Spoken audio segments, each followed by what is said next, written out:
السلام علیکم ورحمۃ اللہ وبرکاتہ. کیا حال ہے سب کا؟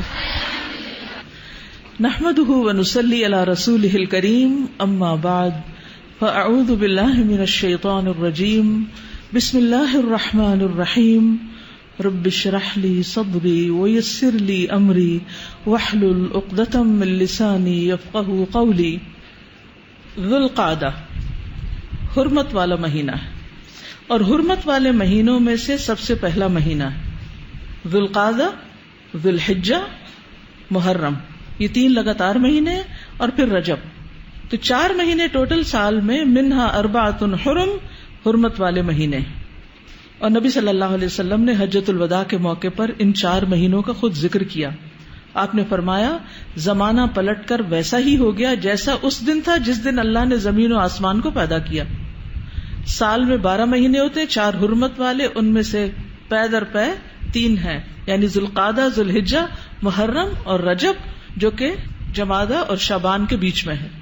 ذو القعدہ کو ذو القعدہ کیوں کہا جاتا ہے؟ قعدہ کا کیا معنی ہوتا ہے؟ بیٹھنا.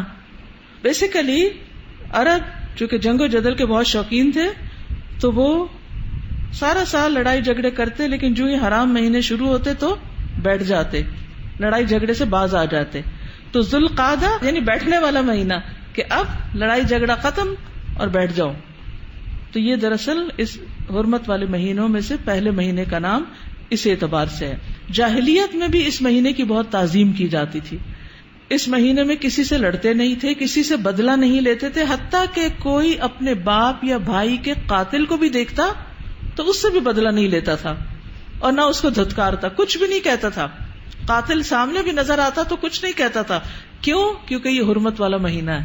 اتنی زیادہ اس مہینے کی تعظیم ہوتی تھی. اللہ تعالیٰ نے ان حرمت والے مہینوں میں ایک دوسرے پر ظلم کرنے سے منع کیا ہے.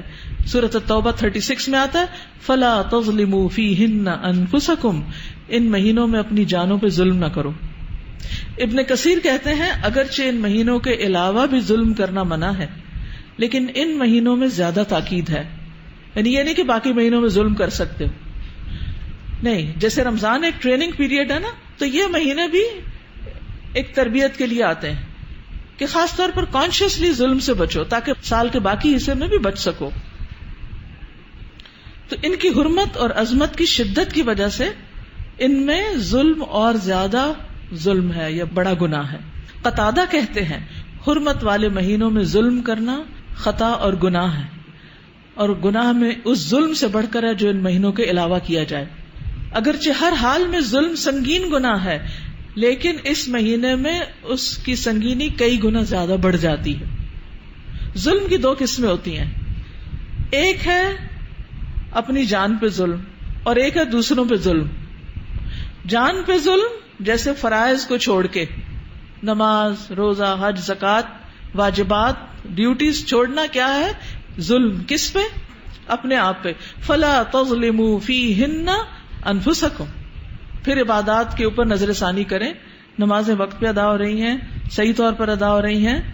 نمبر 2 ظلم ہوتا ہے حرام کام کر کے، جیسے بے حیائی کا ارتکاب، صحیح لباس نہ پہننا، والدین کی نافرمانی، قطع رحمی اور دیگر حرام کام کرنا. یہ بھی دراصل اپنی جان پہ ظلم کرنا ہے.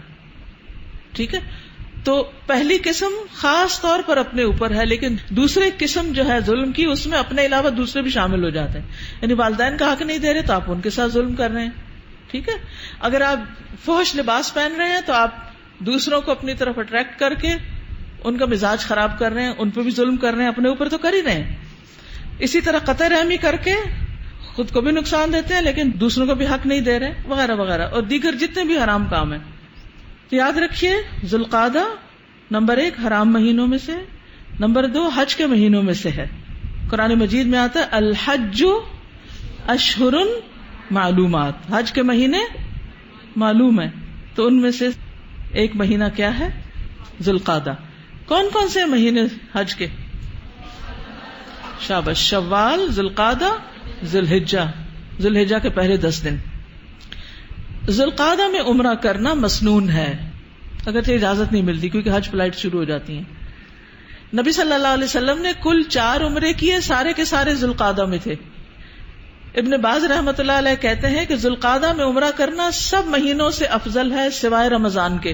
تو جن لوگوں کی حج فلائٹ ذوالقعدہ میں جاتی ہیں اور جا کے پہلے عمرہ کرتے ہیں وہ اس فضیلت سے فائدہ اٹھا لیتے ہیں، لیکن ان کو احساس نہیں ہوتا کہ ہم جو اس مہینے میں آئے یہ کتنی بڑی نعمت ہے. جب علم نہیں تو نعمت کی قدر بھی نہیں. سلف صالحین کی ایک جماعت کہتی ہے کہ اس مہینے میں عمرہ رمضان سے بھی افضل ہے. امام ابن القیم کہتے ہیں کہ ذوالقعدہ اور رمضان کے درمیان فضیلت میں تردد ہے، اور وہ کہتے ہیں ہم اس بارے میں اللہ سے استخارہ کرتے ہیں جو اس کے نزدیک افضل ہے ہمیں اس کی رہنمائی کر دے، یعنی اس کا موقع دے دے، یا تو رمضان میں عمرے کا موقع دے دے یا ذوالقعدہ میں دے دے. تو بہرحال یعنی اس سے آپ اندازہ لگائیے کہ اس مہینے میں عمرہ جو ہے وہ کتنا فائدہ مند ہے. ذوالقعدہ میں روزہ رکھنا مستحب ہے بعض کے نزدیک، لیکن اس مہینے میں روزے کی کوئی خاص فضیلت نہیں، جیسے شوال کے روزے ہیں یا ذوالحج میں اس کے کوئی خاص روزے نہیں، یا محرم کا روزہ ہے. تو یہ ذوالقعدہ کا کوئی روزہ خاص اجر والا نہیں، لیکن وہ کہتے ہیں چونکہ مہینہ افضل ہے عام مہینوں کے مقابلے میں، اس لیے اس کی عبادت اچھی ہے. اس مہینے میں کچھ تاریخی واقعات بھی ہوئے. اسی مہینے میں اللہ تعالیٰ نے موسیٰ علیہ السلام سے 30 راتوں کا وعدہ کیا. مجاہد، مسروق اور ابن جریج یہ کہتے ہیں. غزوہ بدر ثانی اسی مہینے میں ہوا. بنو قریظہ کے ساتھ غزوہ اسی مہینے میں ہوا. صلح حدیبیہ ذوالقعدہ میں ہوئی. انا فتحنا لک فتحا مبینا اسی مہینے میں نازل ہوئی. ذوالقعدہ میں کرنے کا کام کیا ہے؟ نمبر 1 اس کی تعظیم، اللہ کی حدود کا خیال، فرائض کی ادائیگی، نیک کاموں کی طرف توجہ، برائیوں سے خاص طور پر رکنا، گناہ اور نافرمانیوں کے کاموں سے بچنا. ابن رجب کہتے ہیں جس آدمی کی ان حرمت والے مہینوں میں نیک عمل کرنے سے ہمت کوتا ہو تو اسے چاہیے کہ وہ اپنی جان پر نافرمانیوں سے رک جانے کے ساتھ رحم کائے. اپنے اوپر رحم کرو. کس طرح؟ نافرمانیوں سے رک کر. فلا تظلموا فیہن انفسکم. کبیرہ گناہوں سے توبہ یعنی تجدید توبہ کریں، نیکیوں میں آگے بڑھیں، اللہ کی اطاعت کے کاموں میں اور زیادہ شوق سے چلیں. جیسے رمضان سے پہلے شعبان ہوتا ہے نا، تو ذوالحجہ سے پہلے ذوالقعدہ، ایک طرح سے آپ کو اس کے لیے پریپیئر کیا جا رہا ہے. اللہ تعالیٰ ہمیں عمل کی توفیق عطا